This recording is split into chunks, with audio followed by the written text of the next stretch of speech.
No, Karoline, don't leave. We love you. Karoline Leavitt is sadly departing the White House. We just found this out.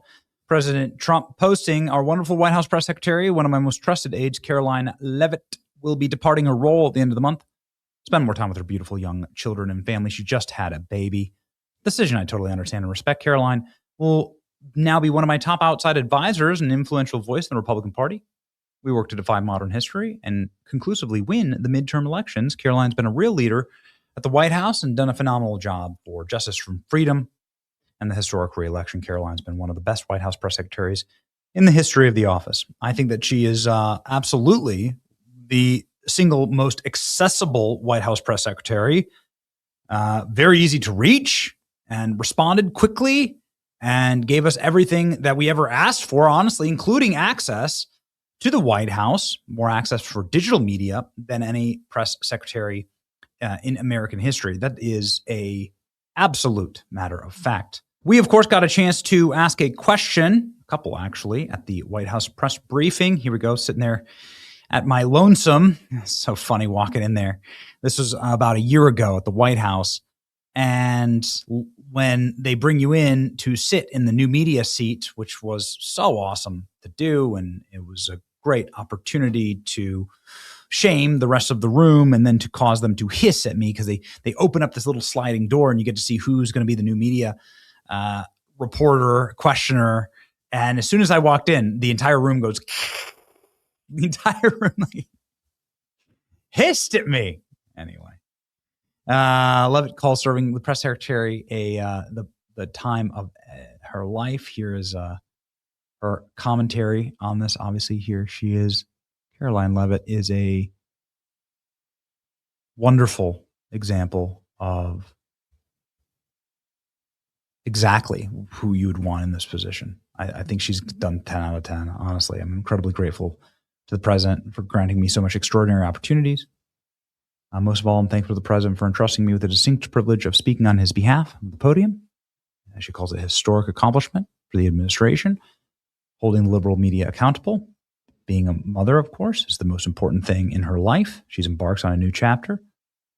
She'll continue to serve Trump from the outside in the Republican Party, facing an existential threat, Democrats and communists against America. And she just wants to thank everybody. And she looks forward to cheering them on over the next 2.5 years.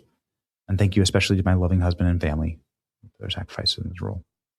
Ladies and gentlemen, you don't have to take my word for it that Karoline Leavitt was spectacular at this job. The record tells the tale, as it often does. And so we've put together our favorite Karoline Leavitt moments. Huge news and unexpected news, obviously.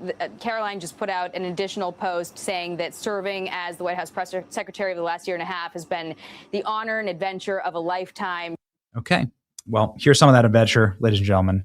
Our ode to Karoline Leavitt, BTFO. Let's go. This is a Washington Post headline from 9 years ago, 2016. Meet the man the White House has honored for deporting illegal immigrants. And I would remind everyone in this room that it was former President Barack Hussein Obama who awarded a medal to Mr. Homan. So he's obviously very qualified. He has the full trust and faith of the president.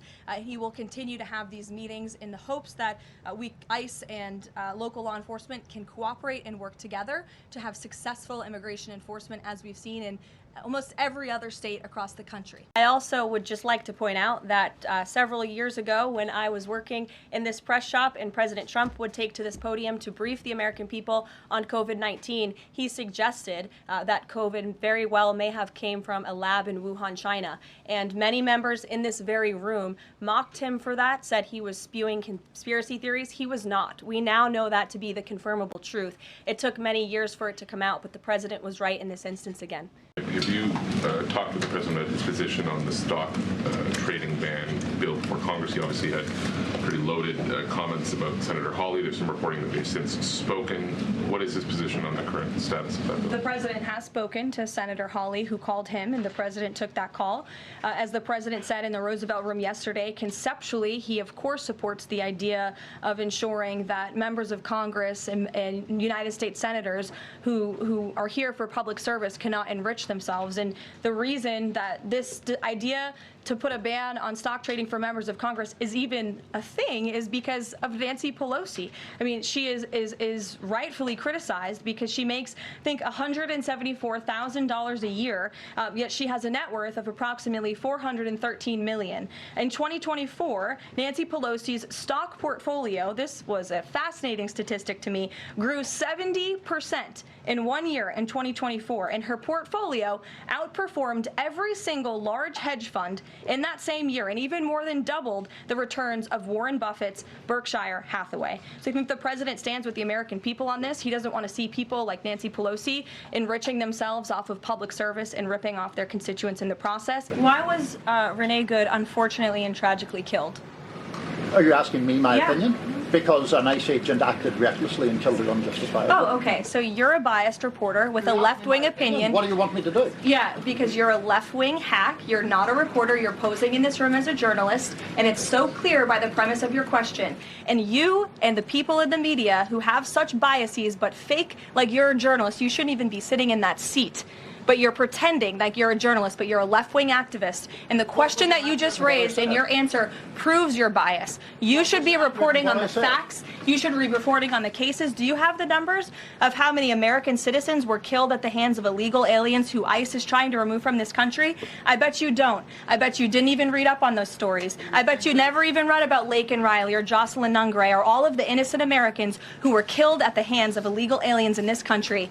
And the brave men and women of ICE are doing everything in their power to remove those heinous individuals and make our communities safer. And shame on people like you in the media who have a crooked view and have a biased view and pretend like you're a real honest journalist. It's really incomprehensible. We appreciate the journalists, some of those who are in this room who do reach out for comment, who try to get things right, and there are some that remain. But overwhelmingly, the fake news that we see pumped out of this building on a day-to-day basis, it's honestly overwhelming to keep up with it all and to constantly have to defend against these fake news and these attacks. And I will point out one fake news story over the weekend before I let you all go from the New York Times that took about 1/3 of the president's daily calendar and his daily schedule and said that he's doing less than he did in his first term or he might not be fit for the job. That is unequivocally false, and it's deeply unfortunate that this story was written by the same outlet and the same reporter who wrote this. Biden is doing 100% fine after tripping while boarding Air Force One. Oh, same outlet, same reporter who wrote that President Trump is not fit for the job. Are you kidding me? You all see him almost every single day. He is the most accessible president in history. He is taking meetings around the clock. Another one. Biden declared, quote, healthy and vigorous after his first presidential physical.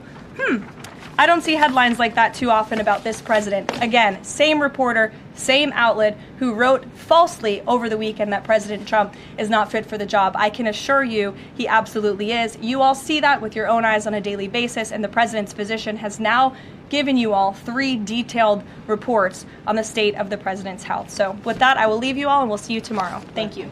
Thank you, Karoline.